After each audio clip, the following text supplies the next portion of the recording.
வணக்கம் நண்பர்களே, வாங்க நாம இன்னைக்கு வெண்பொங்கல் செய்யற இன்னொரு முறை எப்படின்னு பார்க்கலாம். அதுக்கு நான் ஆழக்க பச்சரிசி எடுத்திருக்கேன்.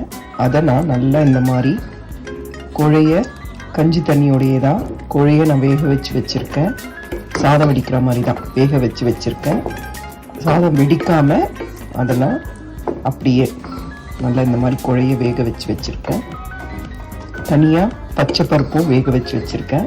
இப்போ சாதம் நல்லா வெந்துடுச்சு பாருங்க, நல்லா குழஞ்சிடுச்சு பாருங்க. இப்போ நான் வேக வச்ச பச்சை பருப்பு அதை நான் இதில் சேர்த்துக்கிறேன். நான் வேக வச்ச பருப்பு 3/4 கப் எடுத்திருக்கேன்.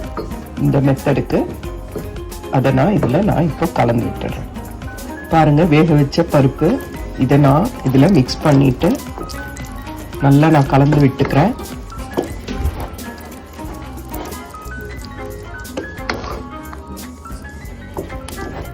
நல்லா கலந்து விட்டுக்கோங்க.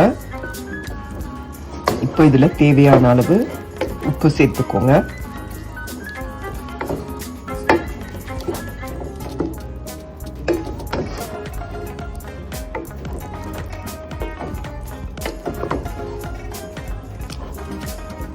தேவைன்னா ஒரு 1/4 கப் அந்த பருப்புல இருக்க தண்ணியை விடுங்க. அப்படி இல்லைன்னா தனியா ஒரு 1/4 கப் தண்ணி விடுங்க. தேவையான அளவு உப்பை சேர்த்துக்கோங்க. சாதம் குழைய இருக்கணுங்க, அப்பதான் பொங்கல் நல்லா இருக்கும். அதில் தாளிக்கிறதுக்கு எண்ணெயும் நெய்யும் கலந்து சேர்த்திருக்கேன். இஞ்சி எடுத்திருக்கேன், கறிவேப்பிலை எடுத்திருக்கேன், ஒரு 6-7 மிளகு எடுத்திருக்கேன், கொஞ்சம் ஜீரகம் எடுத்திருக்கேன், ஒரே ஒரு பச்சை மிளகாய் எடுத்திருக்கேன். நாங்கள் பச்சை மிளகாய் சேர்ப்போம், சில சமயங்கள்ல சேர்ப்போம். அப்புறம் மிளகும் சீரகத்தையும் தூள் பண்ணி வச்சிருக்கேன். இதை 1 ஸ்பூன் எடுத்துக்கிறேன். ஏன்னா குழந்தைங்க சாப்பிடும் போது இது அவங்களுக்கு உடம்புக்கு போகும். இந்த மாதிரி இருந்தால் எடுத்து போட்டுருவாங்க, அதனால இதுவும் சேர்த்துருக்கேன். பாருங்கள், எண்ணெயில் போட்டாச்சு.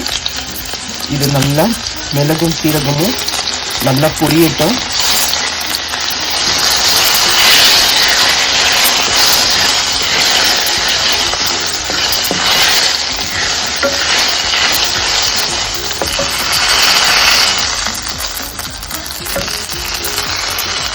ஒரு 10 முந்திரி பருப்பை பொடியாக நறுக்கி வச்சிருக்கேன்.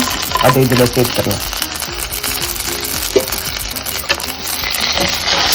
நல்லா ஃப்ரை பண்ணோன்னா நாம் அந்த சாப்பாடை கலந்து வச்ச பொங்கலை இதில் போட்டு நல்லா கொட்டி கிளறி எடுத்துக்கலாம்.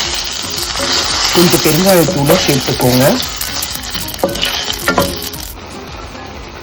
இப்போ நான் வேக வச்ச சாதத்தை இதில் போட்டுட்டேன், தாளிச்சதில் கொட்டிட்டேன். இப்போ இதை நல்லா கலரி கொடுங்க. அருமையான பொங்கல் ரெடி. செஞ்சு பாருங்க, இது ரொம்ப நல்லா இருக்கும். இந்த மிளகு சீரகம் இதே மாதிரி நுணுக்கி போடுங்க, குழந்தைங்களும் சாப்பிடுவாங்க, எடுத்து வெளியில் வைக்க மாட்டாங்க. சீரகமும் கண்ணுக்கு தெரிஞ்சால் நல்லா இருக்குன்றனால தான் அது ரெண்டுமே போட்டிருக்கேன். இதையும் பொடி பண்ணி போட்டிருக்கேன். பாருங்க எவ்வளோ நல்லா இருக்கு பாருங்க, தலைன்னு எவ்வளோ நல்லா இருக்கு பாருங்க. இதை ஒரு 5 நிமிஷம் அடுப்பில் வச்சிங்கன்னா சூப்பராக நல்லா மணமான பொங்கல் ரெடி. இந்த தாளிப்பு வீடே அப்படியே கமகமன்னு வாசனையாக இருக்கு.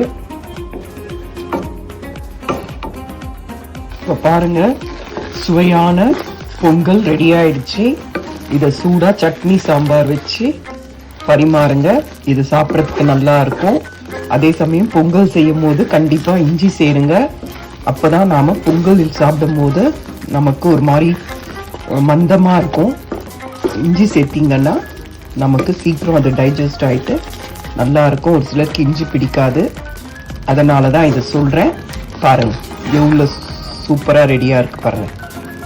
செஞ்சு பாருங்க. செஞ்சு பார்த்துட்டு உங்களுக்கு இந்த வீடியோ பிடிச்சிருந்தா லைக் பண்ணுங்க, ஷேர் பண்ணுங்க, சப்ஸ்கிரைப் பண்ணுங்க.